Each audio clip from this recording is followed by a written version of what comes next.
We're gonna take the motor out of the 240. The reason being, it's a number of things. Even with the old turbo kit, I had glitter in the oil for one. My oil was getting diluted with fuel. At one point, we discovered low compression on cylinder number 5. That rose some concerns. And to make a long story short, it got to the point where I was losing oil pressure. I went to go get the alignment on the car, and on the way back home, I mean, the catch can was filled up with so much fuel, it was smoking so bad that I had to tear it down. So in this episode, we're gonna tear the motor apart and we're gonna find out what is wrong with my LQ9. Stick around.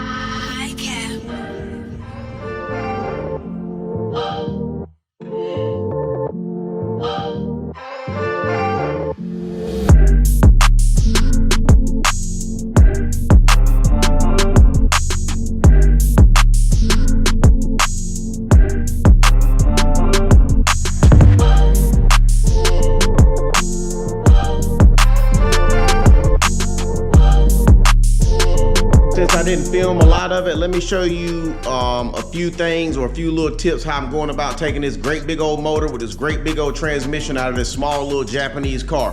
One of the things I ended up doing, I didn't do this last time, but I wanted to do it this time, is I took out the traction rods, the rods that go from this point to the lower control arm. I removed those in order to take loose the 2 bolts on each side of the sway bar. And what I've gotten right now, I got the sway bar dropped, take the motor mount bolts out, but I'm gonna jack it up, take this bolt loose, take this section of the motor mount out, and I'm gonna try to slide it forward and jack it up.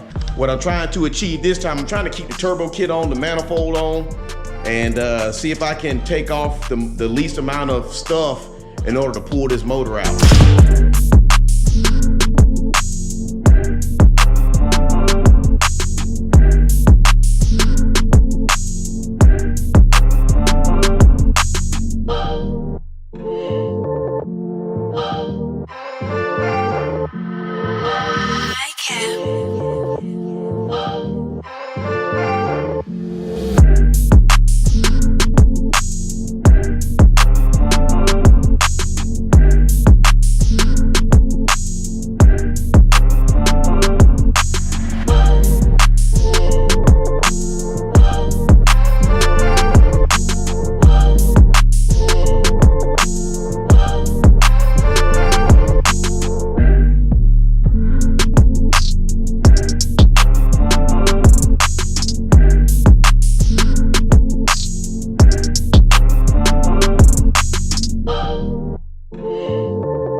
If you ever need to pull a harmonic balancer, you need to get a tool like this. This one here is from, I ain't even gonna butcher it, but this is what the kit looked like. It's got like the 3 fingers, and then it's got 4 different rods. This right here is a lifesaver. This is how far I've gotten so far. The last little bit of the puzzle before we start digging into this is we got to take the camshaft out, and then also we got to remove the cylinder heads. Go ahead and disassemble all these rocker arms so that we can get to our ARP head bolts. And then we'll be able to take the cylinder heads off and see if this motor is salvageable. This is the second 6.0 I got. That's the first one I got. I got both of them from the local junkyard, and both of them came from vehicles that weren't like damaged on the exterior. Also, this motor, when I pulled it, it had a mixture of oil and water mixed in throughout the whole motor, including the daggone oil pump. So there may be a chance that this motor was just trash when I got it, but we're gonna tear it apart and we're gonna see if it's trash. And I'm gonna see if I can get my boy Josh from Underground Racing to come over as well, because he got a little bit more experience when it comes to motors and stuff like this. But either way, let's go ahead and start taking the cams out and the cylinder heads.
All right, another day has passed.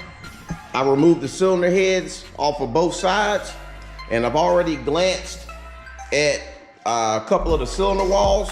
One thing I've noticed is, I don't know if you can tell, but that section like right there in the middle is like completely smooth.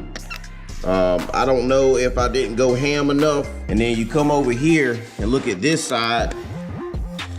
I don't know if I missed this on the first deal, but you see those dark pitted areas at the top? Like my finger is dragging on that. And like I said, when I got this motor, it was full of oil and water mixture. So for all I know, water or something could have been sitting on top of that. I don't know, man. I think I might better run it, or we might better convert all this stuff over to the other block and then use this block to get machined. But regardless, I'm gonna take the lifter buckets out. We're gonna flip this thing over and let's start getting to the main portion of it, which is checking the bearings, the main bearings. I'm suspecting that there might be something going on with the main bearings, but we will find out.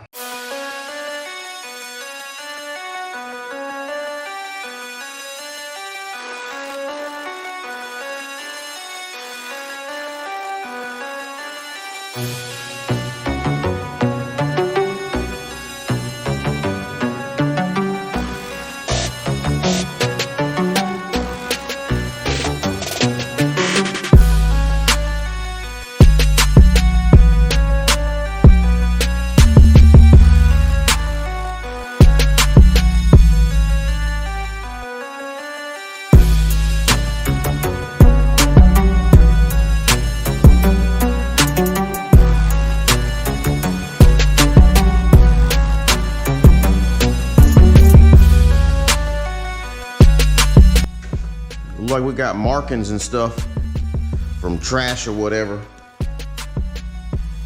in the bearings. So that looked like that's number 7. Piston looks fine. Don't look like it has separated. As far as the ring lands, everything look like it's in place. So I'm gonna go ahead and disassemble everything else, and I'll let you know what we find. Check this out. We found a winner. The same crap happened on my RB. I don't know if that's something that we did or I did. I don't remember seeing this when I tore the motor apart the first time. But yeah, that's what it looks like when ring lands break. Good thing for me is I got some more pistons if I want to put this back together. But right now, man, right now this junk got my feelings hurt, because I was for sure that this wasn't the problem. And the funny thing is this ain't even the cylinder that had an issue. Oh yeah, it is. Yeah, that was cylinder number 7. Yeah, so that's cylinder number 7. So me and Mike was talking and we was thinking that worst case scenario, that's exactly what happened. So that's why I was a little low on compression on that cylinder. The freaking ringland broke. But I got like another 7 of these. So I don't know. We'll figure out what we want to do next.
That's the damaged bearing.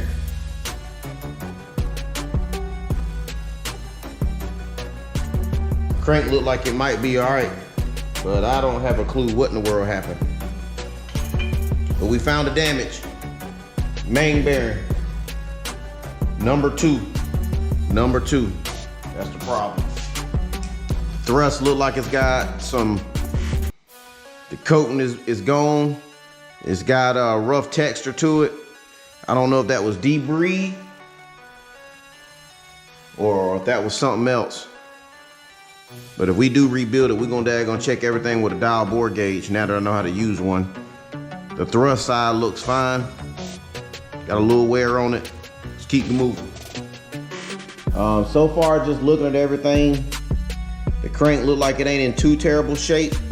That's the one main journal that that had that wear on the bearing. The bearing kind of mushroomed out or whatever. I don't know what happened. But so far, the crank don't look like it's tore up. Maybe hit it with some of that gray Scotch-Brite. That whole little trick that people do with the shoelaces or whatever. But even, to be honest with you, it ain't even got no marks on it. I don't even think it needs that. Like I said, all these bearings had trash and markings on it. You can see the lines on that. But there's nothing that's grabbing my fingertips. So everything else looked good. Let me go ahead and take the crank out, and then we can take a look at the bearings underneath it. That's the other side of the bearing in that slot there. And then of course, that thrust washer on the face of it got some, like somebody tapped it a bunch of times with a hammer. To be honest with you, the cam bearings don't look too terrible. They look like they normally look. Most of the wear is on the bottom side there. But let me flip this over and see if I can take a few measurements. Let's look at the cylinder walls also. This section right here is smooth, and then if the light can show it, it's like a bunch of up and down streaks. This time, I got a flex hone tool that I've been using 4 1/8. If I decide to rebuild this, I may just say, you know what, bump it. Let me get a 4/8. I ain't gonna tamper with it, drop it in there, maybe put a head gasket studs on it, throw my cam and everything in it, and I'm gonna make it ride, and we're gonna see what it feel like to go to like 7,500 RPMs. I don't know. Post below what you think I should do. Should I just freshen this up, learn from my mistakes, swap pistons over, maybe mess with the block, if that's what y'all want to see? Or maybe me and Kyle and some of the 240 boys may just go to the local LKQ, snatch a little 4.8 or something like that, throw it in the purple nurple, and turn the boost up. So I don't know. Until then, I hope you guys subscribe to the channel, and we'll check you on the next episode. Hey, I made a mistake, man. It wasn't cylinder number 7. It was the second one from the back. So that number 7 is all the way in the back. This is number 5. Number 5 was the one that was low on compression, and there it is. It's pretty noticeable. The daggone line, that line right there, and then that faint line, that middle section is a piece. Let me see if I can pull it out. Yeah, there it is. It's coming out now. So yeah, cylinder number 5 needs some milk. And real quick, before we conclude this video, I'll hone this cylinder wall real quick just to see what it looked like. And I would like to say that it looked like water might have been sitting on this cylinder. I could feel that mark with my finger. All these little dots right here, it's kind of granulated feeling. Feels kind of rough, not as smooth as I would like. So there may be a possibility this is going to be the motor that we're going to rebuild. I don't know yet.